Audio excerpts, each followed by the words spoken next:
Cincin ini merupakan satu-satunya peninggalan orang tuaku.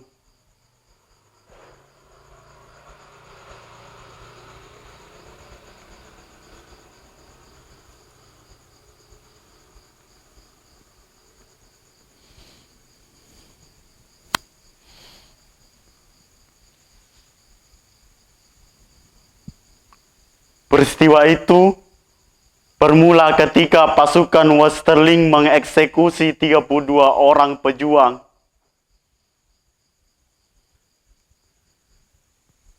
Dibantu oleh beberapa orang begundalnya, tiba-tiba masuk ke dalam kerumunan ribuan manusia,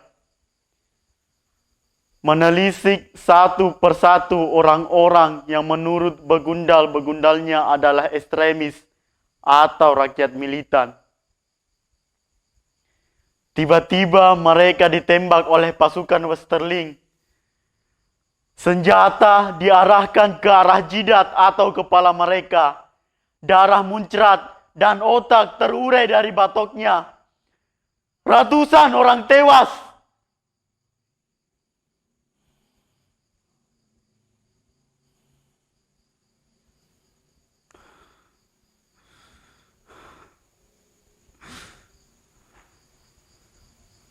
Pemandangan yang cukup mengenaskan.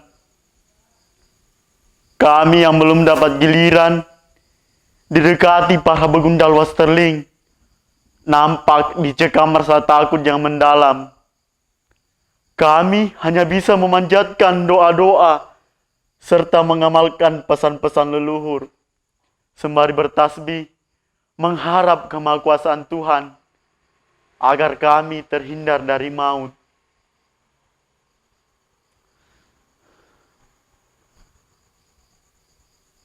Para begundal-begundal Westerling nampak tersenyum sinis. Bahkan ada yang sampai mengeluarkan hujatan. Mana mungkin kalian bisa merdeka, sedangkan membuat sebiji jarum saja kalian tak sanggup.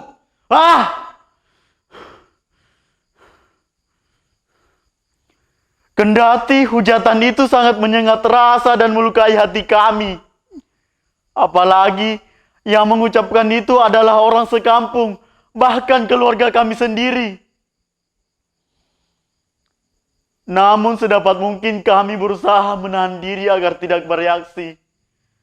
Kami sadar betul, dengan bereaksi sama halnya dengan mengundang maut.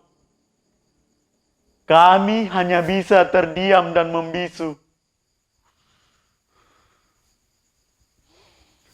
Setelah melakukan eksekusi, para begundal-begundal Westerling nampak senang dan bersukaria.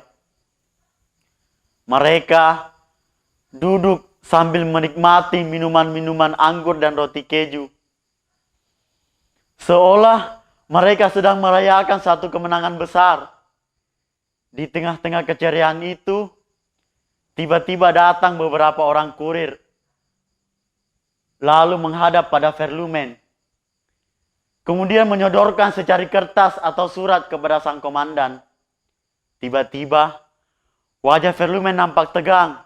Lalu ia berdiri dan berteriak sekeras-kerasnya, "Verdumes!"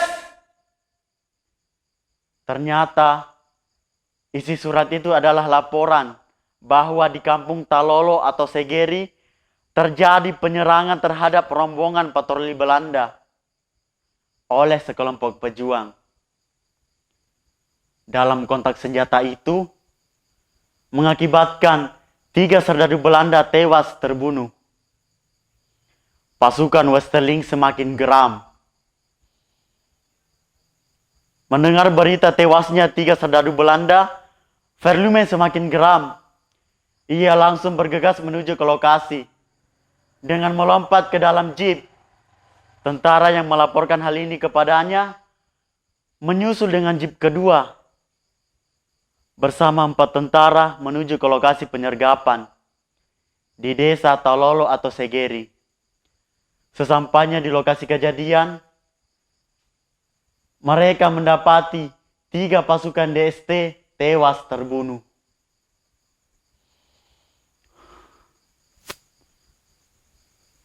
Pagi itu, semua diminta oleh tentara Belanda agar berkumpul di sebuah masjid.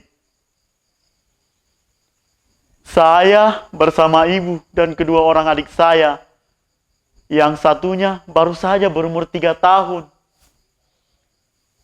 Kami dikirim ke Galung Lombok. Saat menuju Galung, sebagian tentara Belanda membakar rumah-rumah rakyat. Di Galung saya melihat bapak saya digiring ke lapangan persawahan. Dari kejauhan, saya melihat bapak saya duduk memeluk lutut sambil menyapu-nyapu lutut hingga betisnya. Saat penembakan, tiba-tiba sebuah jeep datang dengan membawa sebuah surat. Lalu, orang atau pimpinan tentara tersebut berteriak dengan bahasa yang saya tidak mengerti.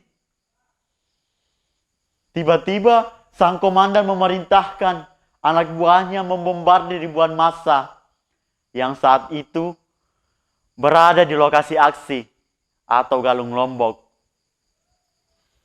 Otomatis, tembakan senapan membabi buta menerjang ribuan warga yang meradang ketakutan. Ratusan orang tewas,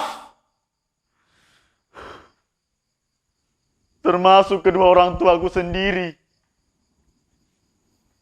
tewas diterjang peluru, lalu menggelampar ke bumi bagai binatang sembelihan. Sebagian warga menggunakan cara darurat untuk menghindari kepungan peluru maut Belanda.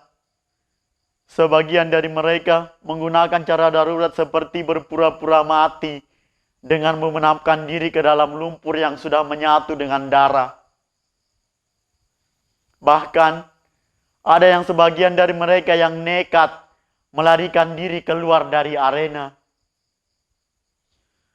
Berjam-jam saya berpura-pura mati di tengah-tengah mayat yang tak bersalah, dengan memenamkan diri ke dalam lumpur yang sudah menyatu dengan darah. Ya, menyatu dengan darah kedua orang tuaku sendiri. Saat semua sudah aman,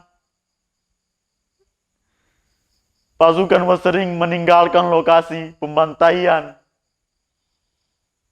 dengan menyaksikan kedua orang tuaku terbaring kaku di sampingku. Lalu kupeluk keduanya sejenak. Lalu kucabut sebuah cincin dari jari manis ibuku. Cincin yang konon adalah cincin pemberian dari ayahku. Kemudian saya memakamkan kedua orang tuaku tidak jauh dari lokasi pembantaian.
Rabbi gafirli wali walidayya warhamhuma kama rabbayani sogiro.